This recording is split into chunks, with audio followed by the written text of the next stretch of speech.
Hi friends, మొదటిసారి మహబ్ channel videos వారు subscribe చేసుకోండి.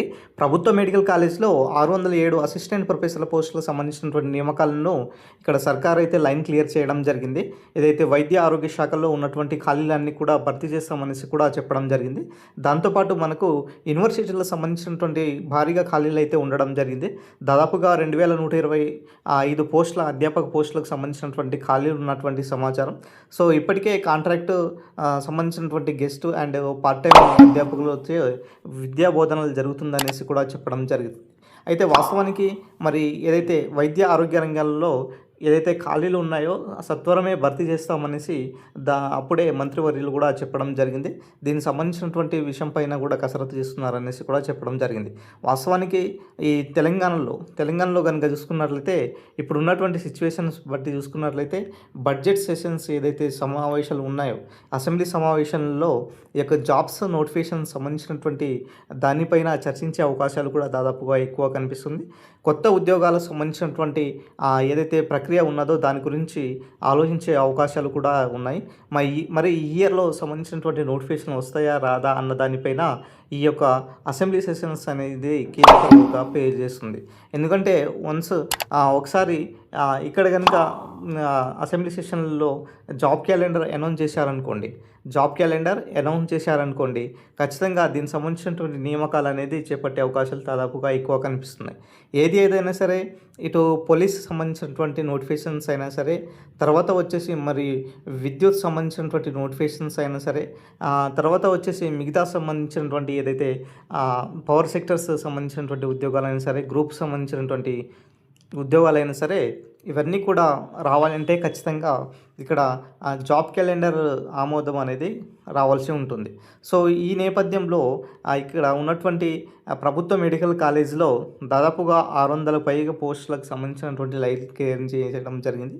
అదేవిధంగా ఈ నెల 26 తేదీ నుంచి 28 తేదీ వరకు సాయంత్రం 5 గంటల వరకు కూడా మరి దీనికి సంబంధించినటువంటి అభ్యంతరాలు ఇవ్వాలనేసి ఇక్కడ చెప్పడం జరిగింది. అభ్యర్థులు ఫిర్యాదు సమర్పించాలనేసి లాగిన్ ద్వారా వచ్చిన ఫిర్యాదును మాత్రమే పరిగణనలో తీసుకుంటామనేసి కూడా బోర్డు చెప్పడం జరిగింది. దరఖాస్తులో వచ్చినటువంటి తప్పులు లేదా మెరిట్ లెక్కింపులో వ్యత్యాసాలు ఉన్నవారు ఈ అవకాశాన్ని వినియోగించుకోవాలనేసి కూడా బోర్డు సూచించింది. సో మొత్తానికైతే మనకు ఏదైతే మెడికల్ సంబంధించినటువంటి ఉద్యోగాలు అంటే ప్రభుత్వ మెడికల్ సంబంధించినటువంటి ఉద్యోగాలు, వైద్య ఆరోగ్య సంబంధించినటువంటి ఉద్యోగాల గురించి మరి ఖచ్చితంగా నియామకాలు చేపడతామనేసి కూడా చెప్పడం జరుగుతుంది. అదేవిధంగా నెక్స్ట్ కనుక చూసుకున్నట్లయితే అంగన్వాడీ సంబంధించినటువంటి ఉద్యోగాలు కూడా ఇక్కడ దాదాపుగా ఎక్కువ వచ్చే అవకాశం ఉంటుంది. నెక్స్ట్ జీపీఓ సంబంధించినటువంటి ఉద్యోగాలు కూడా మరి చాలామంది అడుగుతున్నారు, సార్ జీపీఓ నోటిఫికేషన్ వస్తుందా లేదా అనేసి. వాస్తవానికి జీపీఓ సంబంధించినటువంటి నోటిఫికేషన్ 5,000 నుంచి దాదాపు కూడా ఇక్కడ మనం చూడొచ్చు 6 నుంచి 7,000 వరకు కూడా ఎక్స్పెక్ట్ చేసే అవకాశం ఉంటుంది. 5 నుంచి 6,000 వరకు నోటిఫికేషన్ వచ్చే అవకాశం ఎక్కువ కనిపిస్తుంది తెలంగాణలో. ఖచ్చితంగా ఒకసారి నోటిఫికేషన్ వచ్చినాయి అనుకోండి, తర్వాత మీకు టైం ఉండదు. సో కాబట్టి మీ ప్రిపరేషన్ను కంటిన్యూ చేసుకోవడం చాలా ఉత్తమం. సో ఏదైనా సరే ప్రభుత్వం ఎటువంటి డిసిషన్ తీసుకోబోతుంది అన్న దానిపైన ఏదైతే అసెంబ్లీ సెషన్స్ ఏదైతే ఉన్నాయో అవి ఒక కీలక రోల్గా ప్లే చేస్తున్నాయి అన్నమాట. సో మొత్తానికైతే మనకు తెలంగాణలో సంబంధించినటువంటి నియామకాలు అయితే వేగంగా చేపట్టాలి అంటే బడ్జెట్ సమావేశంలో ఖచ్చితంగా అక్కడ ఆమోదించాల్సినటువంటి అవకాశం ఎక్కువగా కనిపిస్తుందన్నమాట. సో నెక్స్ట్ కనుక చూసుకున్నట్లయితే ఏదైతే మనకు ప్రాథమిక వివరాలకు సంబంధించినటువంటి ఈ వైద్య ఆరోగ్య సంబంధించినటువంటి రిక్రూట్మెంట్ బోర్డు సంబంధించినటువంటి ఏదైతే MHSRB సంబంధించినటువంటి దాంట్లో వెళ్ళి మీరు లాగిన్ చేసుకొని దానికి సంబంధించినటువంటి వివరాలు సంబంధించినటువంటి ఫిర్యాదులైనా సరే ఇక్కడ చేపట్టేయాలనేసి కూడా చెప్పడం జరిగింది.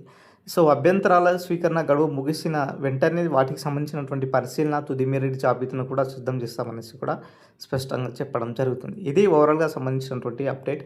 వీడియో నచ్చిన లైక్ చేయండి, షేర్ చేయండి, సబ్స్క్రైబ్ చేసుకోండి సార్.